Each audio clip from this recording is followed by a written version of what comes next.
Tuhan Yesus memberi perintah kepada saya, Pak Haji, kembalikan kuasa perjamuan kudus dan minyak urapan. Di akhir zaman ini kita dijanjikan yang terima minyak dan anggur tidak dirusakkan. Waktu juga bertuan 1 Desember sama doa Tuhan, apa betul mau kehemat John? Maka Tuhan kasih pelajaran saya lihat banyak gedung mengucapkan happy birthday to you, gedung besar-besar.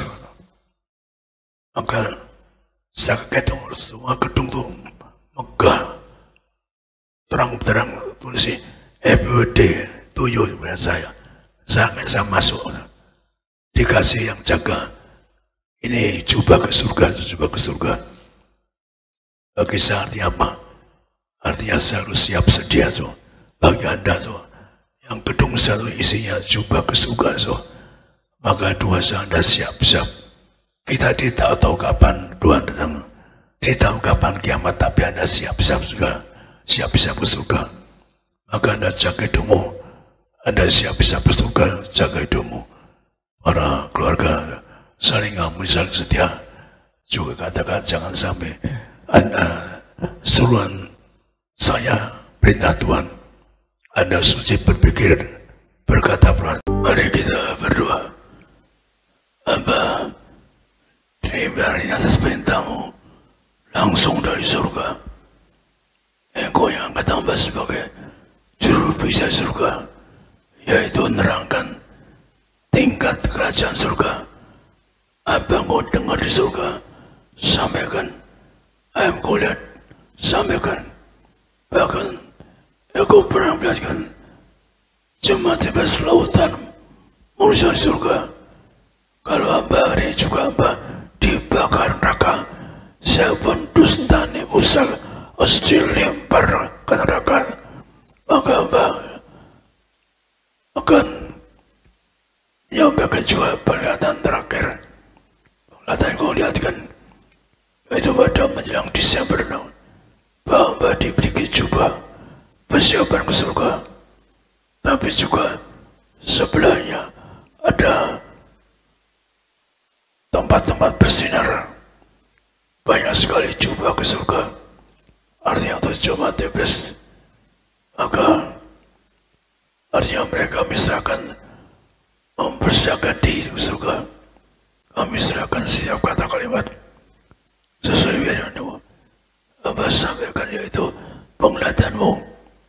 Hamba setiap hari ingat bukan Engkau beri hamba jubah ke surga dan gedung yang besar-besar isinya adalah jubah ke surga. Ada untuk jemaat. Kami serahkan dalam nama Bapa, Putra, Roh Kudus.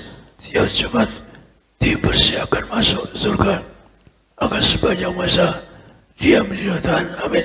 Saya punya mimpi menjelang Desember, saya diberi jubah untuk ke surga. Tapi sebanyak gedung-gedung besar juga ada jubah. Gedung. Artinya itu Anda, karena Tuhan melihatkan jemaat besar, Anda jangan salah terima. Artinya kita, pandangan saya, sabar mengikut Tuhan maksudnya apa Tuhan? Kita tidak tahu kapan Tuhan datang. Kita tidak tahu kapan Tuhan datang. Artinya apa bahwa kita ini siap-siap.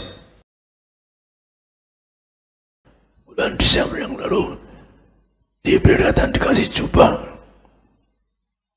untuk ke surga Tuhan. Kalau saya dusta, katakan saya punya penglihatan bulan Desember lalu, yaitu ayat terus di langit happy sampai ulang tahun. Saya lupa ulang tahun.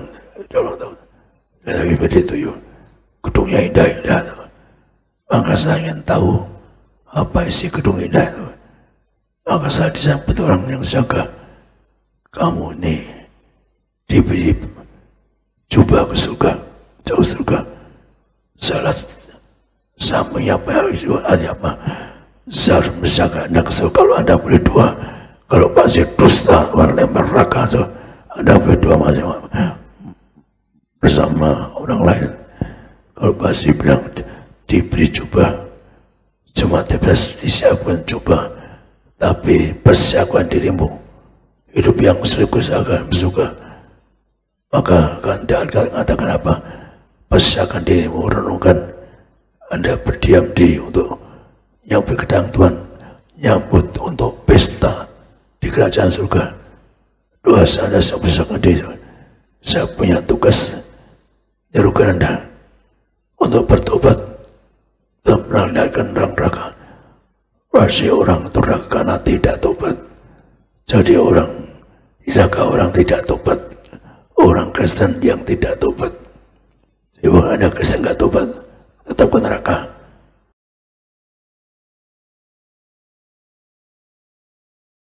Saya sudah penglihatan Tuhan, saya dikasih coba ke surga. Hanya saya mikir dua tiap hari merenungkan kapan saya dipanggil Tuhan. Tapi yang jelas saya terima coba khusus. Karena gedung di sebelahnya banyak juga. Itu Anda semangat, itu Anda juga semangat. Mari hidup yang suci, jaga cemarkan, jaga kesucian tubuhmu. Para bapak jaga, jangan sampai Anda masa lalu sekarang Anda punya pacar, bapak atau para ibu maksudnya punya pacar. Kalau Anda punya pacar, itu namanya cemar dirimu. Anda nggak bisa ke surga. Tadi kata mau khotbah ini yang cemarkan dirinya tidak bisa ke surga. Maka kalau saya bersihkan, yaitu bagaimana kita ke surga, yaitu kita baca yang di Mika 6:7. Mika 6 ayat 6-7. Dengan apakah aku akan pergi menghadap Tuhan dan tunduk menyembah kepada Allah yang di tempat maha tinggi? Akan pergikah aku menghadap Dia dengan korban bakaran, dengan anak lembu berumur setahun? Berkenankah Tuhan kepada ribuan domba jantan, kepada puluhan ribu curahan minyak? Akan ku persembahkankah anak sulungku karena pelanggaranku dan buah kandunganku karena dosaku sendiri? Demikian firman Tuhan. Tuhan masa khusus membagikan ayat ini, Bapak menghadap Tuhan perlu miyanggur. Tuhan perintahkan baca ini ibadah ke Dia sebagai miyanggur. Ketika usahakan di berita mengadakan Natal di tahun utama, saya tanya Tuhan bagaimana gedung begitu besar, bagaimana untuk memenuhi. Tuhan perintahkan baca ayat ini, ingat ayat ini. Dengan apa menghadap Tuhan, nyembah Tuhan di tempat tinggi, yaitu dengan 1000 anggur berjaman, 1000 harapan. Maka Tuhan mendatangkan kepada ini saya akhirnya Natal saya sediakan ratusan ribu minyak dan anggur semua habis. Jadi kalau Natal itu ternyata pasal enggak muat sampai ke tempat rumput, orang enggak bisa duduk, penuh sesak. Kenapa? Beda Tuhan, nyembah Tuhan maha tinggi minyak. Tuhan yang gerakan, orang bisa datang gerakan apa? Pakai minyak anggur. Bawa Anda, karena kita mau kemarin apa? Ada minyak anggur, nggak dosakan. Maka dengan minyak anggur itu Tuhan berkenan dengan ribuan anggur, dengan puluhan demi orang. Tapi seorang martir yang berkuasa mengatakan, darah Yesus, kalau saya nggak punya orang darah, saya nggak bisa kuasa anggur dari darah Yesus, atau mengatakan minyak urapan. Maka Tuhan menterangkan di sini di Lukas 10:37. Tuhan mendatangkan tadi minyak anggur di Lukas 10.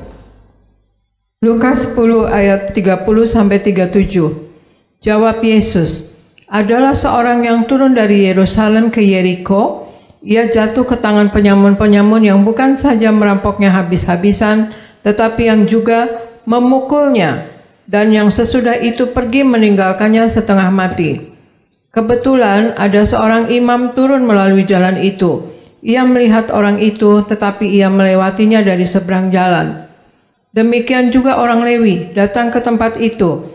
Ketika ia melihat orang itu, ia melewatinya dari seberang jalan. Lalu datang seorang Samaria yang sedang dalam perjalanan ke tempat itu, dan ketika ia melihat orang itu, tergeraklah hatinya oleh belas kasihan. Ia pergi kepadanya, lalu membalut luka-lukanya, sesudah ia menyiraminya dengan minyak dan anggur. Kemudian ia menaikkan orang itu ke atas keledai tunggangannya sendiri, lalu membawa ke tempat penginapan dan merawatnya. Keesokan harinya, ia menyerahkan 2 dinar kepada pemilik penginapan itu, katanya, "Rawatlah dia, dan jika kau belanjakan lebih dari ini, aku akan menggantinya waktu aku kembali." Siapakah di antara ketiga orang ini menurut pendapatmu adalah sesama manusia dari orang yang jatuh ke tangan penyamun itu? Jawab orang itu, "Orang yang telah menunjukkan belas kasihan kepadanya." Kata Yesus kepadanya, "Pergilah dan perbuatlah demikian." Demikian firman Tuhan.